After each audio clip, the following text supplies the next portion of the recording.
In this video, you will see an absolutely mango-licious firni recipe. A chilled bowl of this firni is a must-try before the mango season ends. It's absolutely creamy and mouth-watering. Also, the taste doubles when you take a piece of sweet mango with every spoonful. To have controlled portions, you can also set it in shot glasses too. So without further ado, let's get started. Here I've taken one bowl of basmati rice which I'm going to wash and soak in water for 15 minutes. After 15 minutes you can see the rice has swelled up and changed color. I will spread it to dry under the fan. This helps the grains to grind well and the firni does not become sticky in texture, plus the grains cook quickly.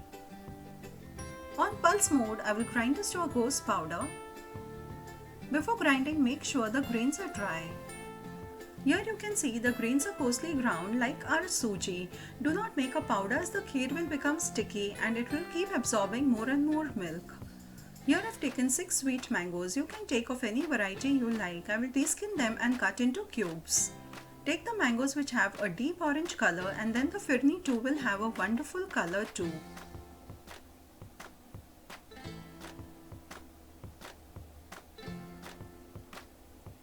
I'm going to scrape out the pulp from the seed as well and cut all the mangoes in the plate similarly and then grind them to a thick pulp. I've not added any water at this stage to make the mango pulp. Make it into a smooth paste. Do try this recipe with Alfonso mangoes as the taste is heavenly. Now I'll cook the mango pulp on very slow flame for 6 to 7 minutes. Add 1/4 cup of sugar to balance the sweet taste. The cooking process does 3 things. 1. The flavor of mango becomes intense. 2. The milk will not curdle when you add cooked mango to it. And 3rd, the color will become dense, which will give a lovely color to the firni. Also keep stirring, otherwise if you stop stirring, the pulp will splutter around you and everything will become mango-licious. Just see how the pulp splutters all around. It may also burn. So give your arm a good exercise of 6 to 7 minutes of stirring continuously on a low flame, as the efforts will be worth it. Here I've turned off the gas after 7 to 8 minutes as I want to stop stirring and show you the color has become dense and the puree has become a little thick. Now I'll leave it to cool in this pan till I start cooking the rice and the milk. Here I've taken 1 liter of toned milk as that's what I had at home. You can use any milk of your choice, like it could be a full cream milk or a boiled milk which is kept at home. When the milk comes to a good boil, now we'll add the coarsely ground rice powder.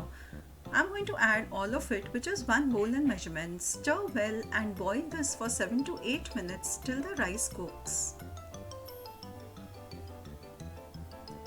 I've left it to simmer and now I will add dalchini. What I have is paper thin, so I'm adding 3 pieces. If you have the thick one, add only 1 small piece. Dalchini in firni tastes out of the world yummy. Simmering will help to control the temperature all around and the rice will get cooked well. For some more flavor, I'm going to add in some saffron. And let this boil for 5 to 6 minutes on medium flame. After 5 to 6 minutes, you can see the color has changed and the consistency too has become thick. At this stage, the aroma is just awesome. Also, when you see the rice is cooked, only then add in the sugar, otherwise the rice will take a long time to cook. And you can see the firni has not become like a paste and it's not sticky, every grain is visible. Here I'm adding 1 cup of sugar and now I'll boil this for only 3 to 4 minutes more.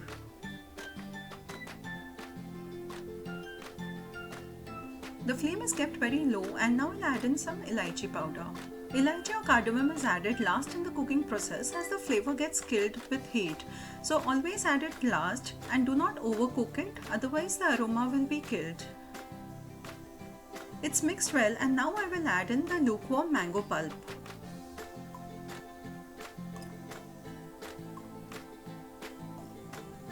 Here I am showing by cup measurement so that you know exactly how much pulp is added.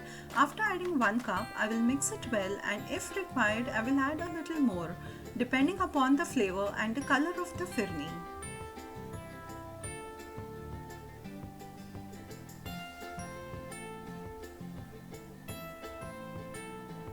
I'm going to add another half a cup of pulp to this.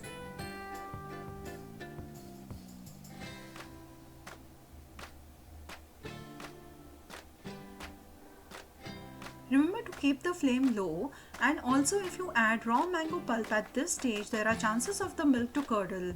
So always add cooked mango pulp to milk preparations.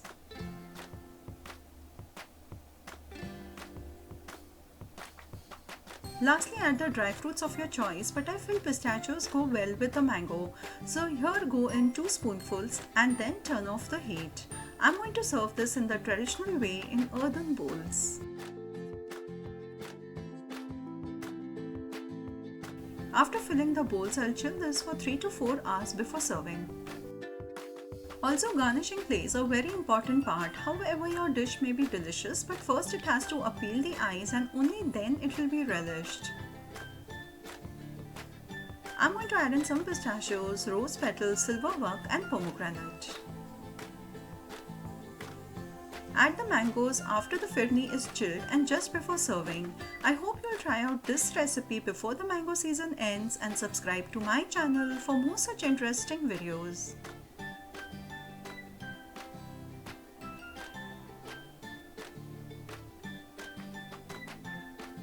And here our absolutely delicious and mango-licious firni is ready to be enjoyed. Do not forget to press the like button if you liked today's video. I just can't stop eating this and I'm going to completely finish off this bowl. Thank you for watching.